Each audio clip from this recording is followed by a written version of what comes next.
Storytime about this guy who was harassing his ex-girlfriend at the bar I worked at. I work in a sports bar and grill in a reasonably small town. We're a popular hangout for local college kids that's one of the only spots with a full bar and some decent grub. I love this because contrary to popular belief, young people are usually better tippers and just all around more pleasant to their servers than the older crowd. One drawback though is they're certainly more dramatic than the older crowd. With these college kids, it's often either the best thing to spot your friends out and they get loud and excitable, or there's some rift between the groups and they get loud and excitable. For example, we had a college-age couple that came in a bunch almost every weekend. Then they split up. I see the guy from time to time getting loaded with his buddies, but the girl stopped coming in altogether. I figure she only came because he was bringing her here. On Friday, we were having ladies' night and she comes in with a small group of girls. There were maybe 5 altogether. They sat down at a booth and ordered some cheap drinks and kept to themselves. Fast forward like half an hour, this guy and his buddies come in. Without realizing, they take seats at the bar directly adjacent to this girl in her booth. I didn't recognize them as the couple at first, but the guy spotted her, and let's just say it became immediately clear who left who. Despite what he said, he started in with all these passive-aggressive and loud comments to his pals about how glad he was he dropped that fat bitch who was weighing him down, looking desperately over his shoulder hoping that she'd overhear him. She didn't, or if she did, she ignored him. He kept going with the insults for another moment or two before he got into some derogatory stuff about her breast specifically, and the bartender told him he had to keep it down because he was bothering people. The night went on and all parties involved got more drunk, his a lot more than hers. But she and her friends ignored him. Eventually, they got up to go dance and he quickly follows. I was lingering around, bringing drinks to people and keeping tabs to be sure nothing escalated. This poor girl, he was really tearing into her. The especially psycho thing is he alternated between insulting her and begging her to take him back. You fat ugly bitch, I never wanted to be with you in the first place. I was with all my exes while we were together. And you'll never do better than me, so you should take this chance while you have it. We can start over. I forgive you. From this pathetic guy in the same string of conversation. She kept blowing him off and her friends who were taking notice kept breaking it up and relocating themselves. I was seconds away from having our bouncer spring him, but he seemed to cool off. However, that only lasted until she came to the bar where he followed her, but something amazing happened next. Part 2 of the guy who was harassing his ex-girlfriend at the bar I work at. So it only lasted until she came to the bar, not anywhere near him mind you, to get herself another drink. He starts saying all this stuff about, you think anyone will ever want you like that? You can have me or you can have nothing. And I don't even want you. You were the worst decision I ever made. I don't even know why I'm giving you this chance. And on, until he's cut off by, what are you saying to my girl, bro? A towering guy sat down, put his arm around her and was like, sorry I'm late, babe. Practice kept dragging. Can I help you, son? He was 10 times more put together, better spoken, better dressed, way less effing sad or terrifying than the guy who'd been bothering her all night. The pathetic one was so drunk at this point that he didn't recognize he was outmatched and started launching into this incoherent screaming of, she's a skank, whore, B, and you better not touch her cause she's mine. To which the towering, calm guy stood up, took his jacket off and said, without raising his voice, oh, so we have a problem? This guy's friends noticed the situation and came to collect him at this point, just before one of our staff could intervene. But this new guy followed him over to his friends. He got right in his face and said, if you have a problem with her, then you have a problem with me, so I think it's time to bounce. Drunk guy wasn't having any of it, but his friends were smarter, or at least more sober, and knew they didn't want trouble. Once they were gone, new guy went back over to his girl and says, hi, nice to meet you. My name's Isaiah. Sorry to get all involved like that. I hope I didn't overstep. It's just, I could not listen to another second of that. Seriously, that guy is scary. That's why I went with the boyfriend thing instead of saying, hey, you suck, time to go. I've got 3 sisters and he set off all my alarm bells. At this point, I'm stunned. I was wondering who'd bring a date to ladies' night. They'd never even met. He was just a stranger who stepped in to protect her. After this, they chatted a bit and he walked her out. They were back here for their first date today. Am I the asshole for ignoring my wife's family who showed up to our honeymoon? Ooh. Oh. Oh my god. Okay. That doesn't sound ideal. Not at all. My wife and I, 2 years ago, honeymooned in Nauru. We're from Australia. And my wife's family, parents, sisters, and their spouses surprised us by showing up at our hotel and booking rooms on the same floor. Oh my god. Not exactly how I dream about my honeymoon, but some people love their family. Effing great. They showed up at our dinner table and I just said, all of you guys leave. Now, get the F out of here. You're not joining us. They were confused. And I told them again, and so they did.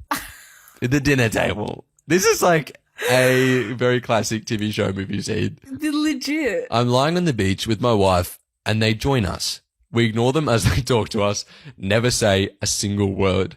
After 5 minutes, I yelled as loud as I could, get the F away from us. It's our honeymoon just for me and my wife. Not you guys. Now respect the fact we want to be alone and F up. My mother-in-law breaks down crying and they all leave, calling me an arsehole. Wife is pissed I was so rude to them. They tried calling and texting me trying to work it out, which I ignored. Maybe they left early or took a hint because we didn't see them again. This left a serious strain and we're still having issues today from it. I mean, there is a probably better way to go about it. Am I the asshole for telling my cousin I think babies are ugly? So my cousin had a baby a month ago, and she's been pestering everyone about it non-stop, basically asking everyone what they think of her baby and what not. Well, the other day, she asked me if I wanted to hold her baby, and I politely refused. At this point, things started to go downhill. She began obnoxiously interrogating me about it. And suffice to say, my response was a bit blunt and insensitive. I basically said that I don't like babies that much, and I find them extremely unpleasant to look at. After that, she called me a piece of crap loser and left my residence. Honestly, I would have been kinder about it if she didn't interrogate me the way she did.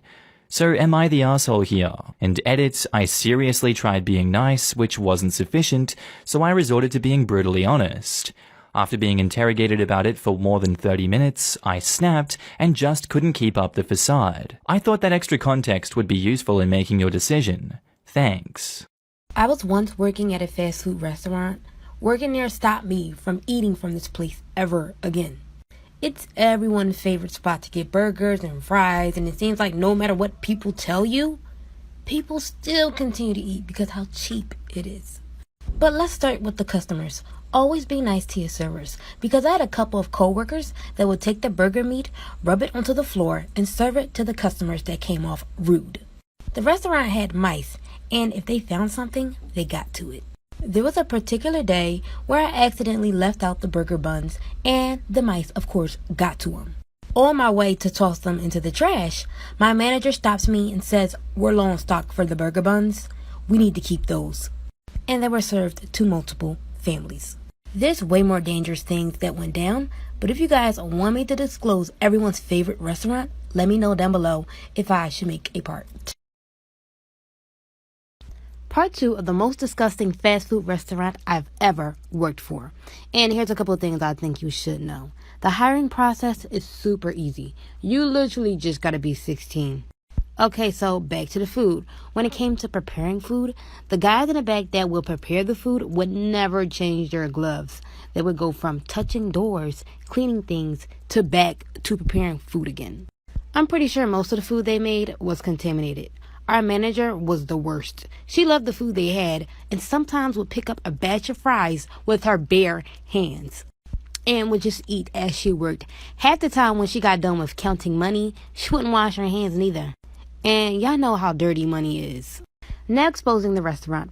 I said if you guys comment down below, I might just tell you guys what fast food restaurant it was. But if this TikTok blows up, I do not want to get sued. Just know they make burger fries and they're the most popular fast food restaurant in the world.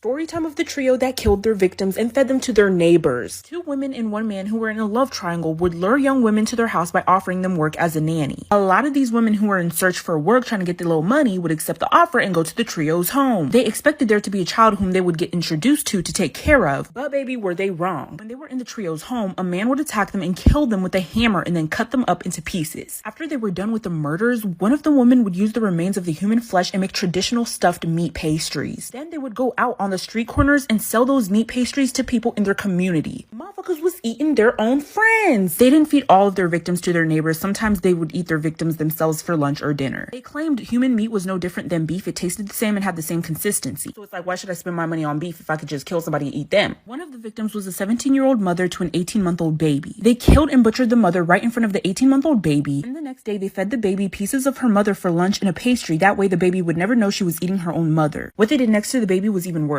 Part 2 of the trio that killed their victims and fed them to their neighbors. After the trio had killed a 17-year-old mother in front of her 18-month-old baby, then fed the remains of the mother in pastry form to the 18-month-old baby, they took the baby in and raised it as their own. Thankfully, their whole scheme ended when one of the women tried to use a credit card that belonged to one of the victims who was reporting missing near their home. Like, how dumb can you possibly be? When they searched their home, they dug up their garden and found 2 bodies of a 20-year-old and a 30-year-old woman. When all the news came out about how people in the community had eaten their own neighbors' remains inside these pastries that they had had bought from the trio, so many people were upset. Upset ain't even the word. But the man in the trio's brother claimed that he couldn't have done this to the women because his brother was a vegetarian. But eventually, the man and the two women in the trio confessed to their crimes. They said they did what they did because they claimed the women they killed would eventually give birth to thieves and lowlives and claimed they were controlling the population. The man and one woman in the trio were sentenced 71 years in prison and the other woman was sentenced 68 years. And a shocking discovery, the police chief in charge of the investigation discovered that he himself had eaten the murdered women's flesh.